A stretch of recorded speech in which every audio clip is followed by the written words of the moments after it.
तू मरेगी भी नहीं। तेरा भाई तुझे यहाँ छोड़ के चला गया है, खुद तो फौज में चला गया।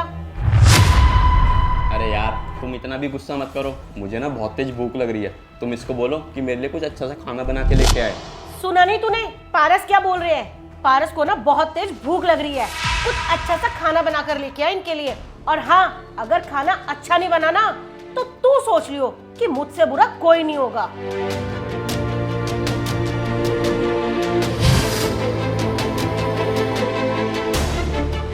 सुना नहीं तूने? चल जा। दीप्ति, तुम्हारे पति की कॉल आ रही है। लो दो। हेलो। इतना टाइम क्यों लगा दिया फोन उठाने में? वो क्या है ना, मैं किचन में काम कर रही थी। अच्छा, बहन कहाँ पे है? तुम्हारी बहन? वो तो बिस्तर पे आराम कर रही है। मेरी बात कराना जरा उससे। बहन से बात? रुको, वो रूम में जाके कराती हूँ। सुन, तेरे भाई का कॉल आया है।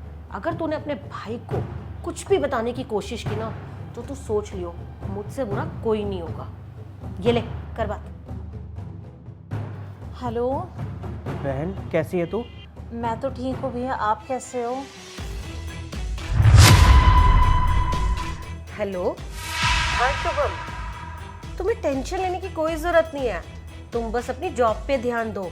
मैं रख रही हूँ ना तुम्हारी बहन का ध्यान बहुत अच्छे से। अच्छा सुनो, मुझे ना अभी बाजार जाना है किसी काम से, तो मैं तुम्हें शाम को कॉल करती हूँ। ठीक है। ठीक है, बाय। वैसे अच्छा बेवकूफ़ बनाया तुमने अपने पति को। वो बेचारा वहाँ फौज में अपनी नौकरी कर रहा है और तुम उसके कैश पे मुझे ऐश करा रही हो।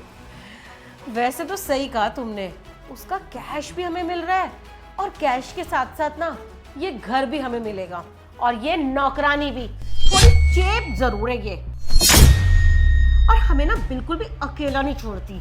पर वही है ना, आजकल ऐसी फ्री की नौकरानी मिलती कहाँ है। भाभी ऐसे मत किया करो, बहुत दर्द होता है। अच्छा, दर्द होता है? हमें तो पता ही नहीं था। अरे यार छोड़ो ना, तुम भी किस नौकरानी के मुंह लग रही हो। इसे बोलो कि हमारे लिए कुछ खाने का बना के लेके आए। सुना तूने? पारस को भूख लग रही है, खाना थोड़ा अच्छा बनाइयो तसल्ली से, ताकि हम दोनों थोड़ा टाइम स्पेंड कर सके। अरे तुम छोड़ो इसे, तुम मेरे पास आओ। दीप्ति, भैया आप आ गए? हाँ बहन मैं आ गया। शुभम, तुम यहाँ कैसे? तुम तो जॉब पर थे ना, और अगले महीने आने वाले थे। दीप्ति ये मेरा घर है, मैं कभी भी आऊं और कभी भी जाऊं। और तुमने कहा था तुम मेरी बहन का अच्छे से ध्यान रख रही हो, ये ध्यान रख रही हो तुम मेरी बहन का? शुभम, जैसा तुम समझ रहे हो ना वैसा कुछ भी नहीं है। एक काम करो ना, तुम बैठो, हम बैठकर बात करते हैं। अरे चुप करो तुम, ये मेरी बहन है, कोई नौकरानी नहीं। और तुम्हें बिल्कुल भी शर्म नहीं आई मेरी जवान बहन के सामने अपने आशिक के साथ रंगरलियां मना रही हो? शुभम, तुम्हें ना गलतफहमी हो रही है, जैसा तुम समझ रहे हो ना वैसा कुछ भी नहीं है। दीप्ति, तुमने सोचा मैं कभी घर नहीं आऊंगा और तुमने अपने आशिक को मेरे घर में रख लिया। और तुम्हें अच्छे से पता है जब भी मैं घर पे आता हूँ तुम्हें फोन करके आता हूँ और तुम मेरे आने से पहले इसे भगा दोगी। और मेरी बहन को तो तुमने डरा धमका के इस घर की नौकरानी बना के रख दिया है। दीप्ति, एक ना एक दिन सच्चाई जरूर सामने आती है और झूठ कभी छिपता नहीं है, समझी तुम? पर शुभम, मेरी एक बात समझ में नहीं आ रही कि तुम अचानक से यहाँ कैसे?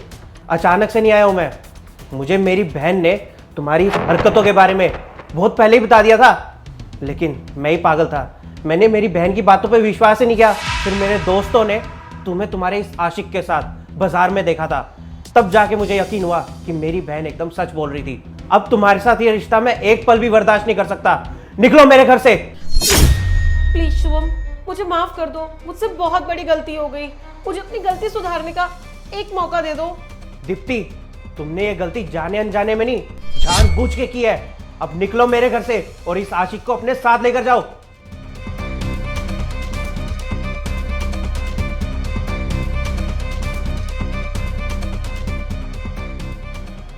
बहन मुझे माफ कर दे, मेरी वजह से तुझे इतना सब कुछ सहना पड़ा।